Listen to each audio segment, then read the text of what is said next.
Welcome to the debate on the Premier League preview show. Today, we decided to stay in North London. Let's talk about Tottenham Hotspur. So the question of the day is whether or not Ange Postecoglou is overachieving with the Spurs team so far. We know 5 games is a small sample size, but some people think that when you look at what he's done and what has persisted at Spurs in the last few months, this looks like it's better. Some people say it's too early. But guys, the question is to you: is Ange Postecoglou overachieving? I'll let Emmanuel go first. I don't think he's overachieving. He's doing exactly what he was brought in to do. You know. I see. In that, I think earlier this week, Daniel Levy actually made a comment about the appointment of Conte and then Mourinho, saying that he actually made a mistake.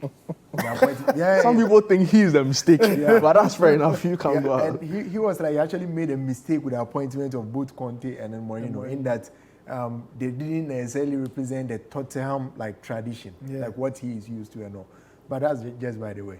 But I feel that Ange's presence there, I don't think he has overachieved. I think, once again, he's doing exactly what he was brought in to do.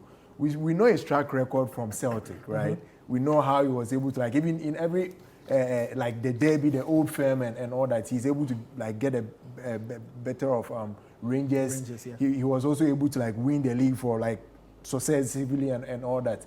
He was able to achieve this same, his record in Japan also, speaks for itself.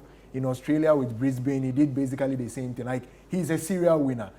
In as much as he doesn't really have the profile that we actually hold most of these top coaches to. He doesn't really have that aura and all that. But I would say that he's one to look out for. The best is still yet to come. I'm a very big fan of his, and I really hope he really succeeds in Tottenham. And I feel so far so good. He's done what he was brought in to do, and then he will continue to do that. So I don't really believe that he's overachieving. He's just doing what he's there to do. Yes. Jude.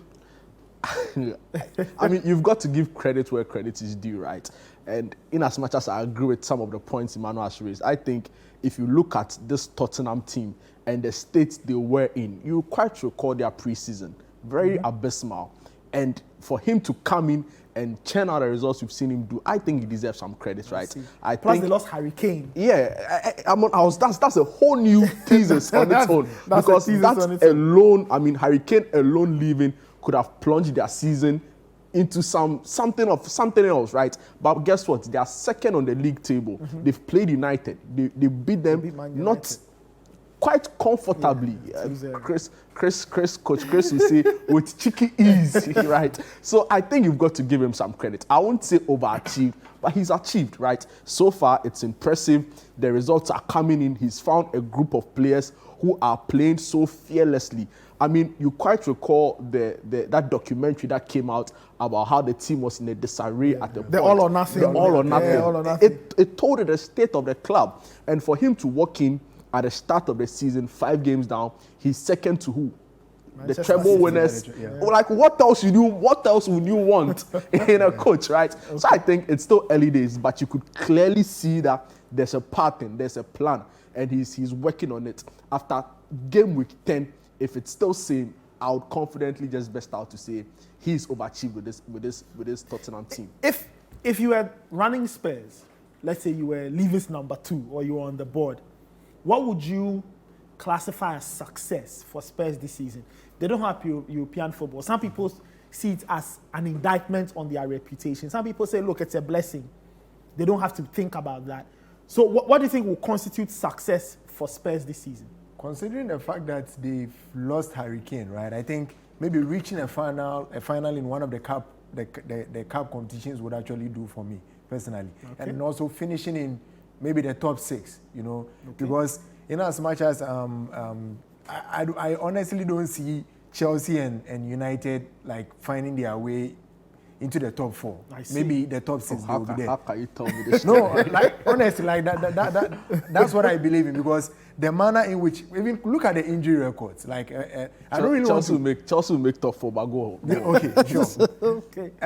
I feel on the basis of that, right, Tottenham should probably aim for the top 6, right? Maybe the top 4. It's doable. I don't think it's so. For if they finish in the European positions, it's success. Yeah, and then if they are also able to reach any of the domestic cup finals, that would be perfect for them. Okay. Nathan, I'll say they've got to win something. Whatever it is, they've got to win. It's a big ask, but I think if they, for instance, target the FA Cup and say, see, we are going to put our all in it to win it, I think that's what they need, because after all these years, they need to show something to their fans. Their last trophy coming in 2008. Jonathan Woodgate, yes, right? I remember they beat Chelsea in the Carling Cup at the time. Yeah, I recall that game very well myself. And since then, fans have been starved. They've been starved of success. They've been so close, yet so far away. You recall the Champions League final. You recall their league run, I think in 2016 or so. That was the year Leicester won. Exactly, 2015, 2016. They've been so close, but yet quite far away. And for the fans moving into this new stadium with everything that's happened, the Harry Kane move away, Lloris also not around again after. I don't even want to go into it. But yeah, they need to win something. They've got to give or show something to their fans for all these years of nothingness. You mentioned Harry Kane, but the fact that he's not there, does it not like give Ange Postecoglou a bit of a free run to say, listen, we didn't have Kane, so anything we get, we'll take it? I feel or kind of puts a greater responsibility on him now to find. Yeah, because now you don't have your Leeds guy, but he brought in 100 million for you to go into the market to get someone else to come and do what he was doing. You have Richarlison, who is but you know, who has scored his first goal. Yeah. No, I think 100 million is a lot of money. Yeah, I get you. Honestly, asking for a trophy now would be a big ask. Like the FA Cup, I don't think so. With the kind of quality there, I mean, we saw Leicester.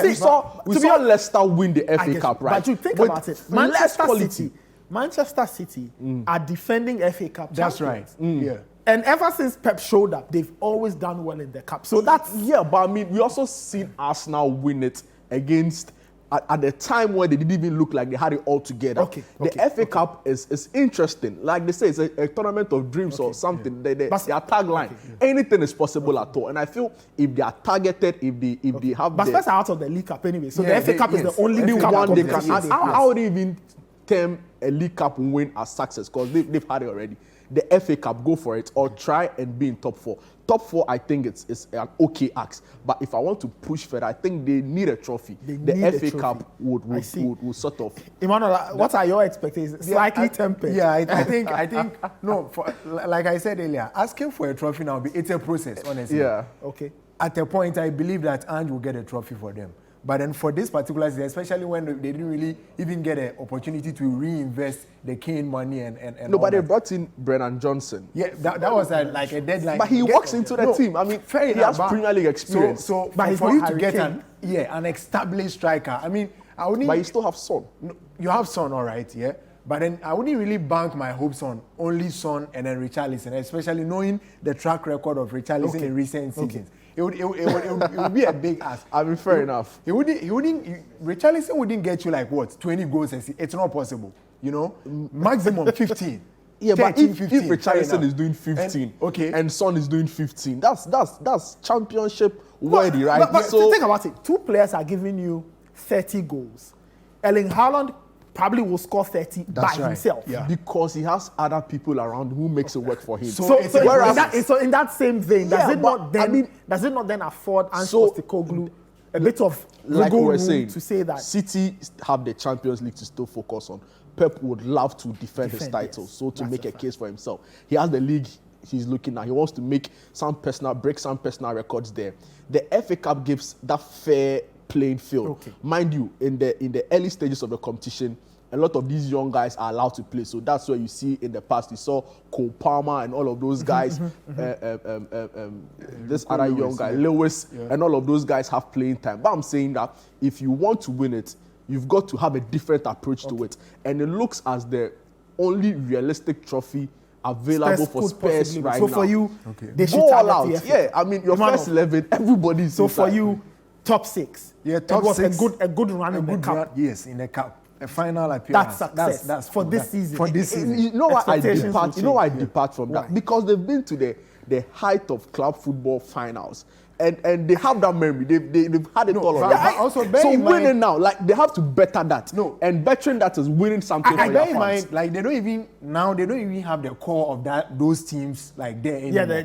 You don't have Lloris, Yeah, you but don't it's have still Kane. fresh memory, right? I mean, United glory themselves in winning a treble in '99. Okay, So all right, going guys. to the final Okay. in at least recent all time. of us here do agree. We do agree that Ange Postecoglou is doing a good job. That's right. But now it on depends track. on what happens at the end of the season. Definitely. You say a cup win. The You FA say a Cup. good run in the cup, Yeah. top 6 is fine. Yes. So you say what, top 4?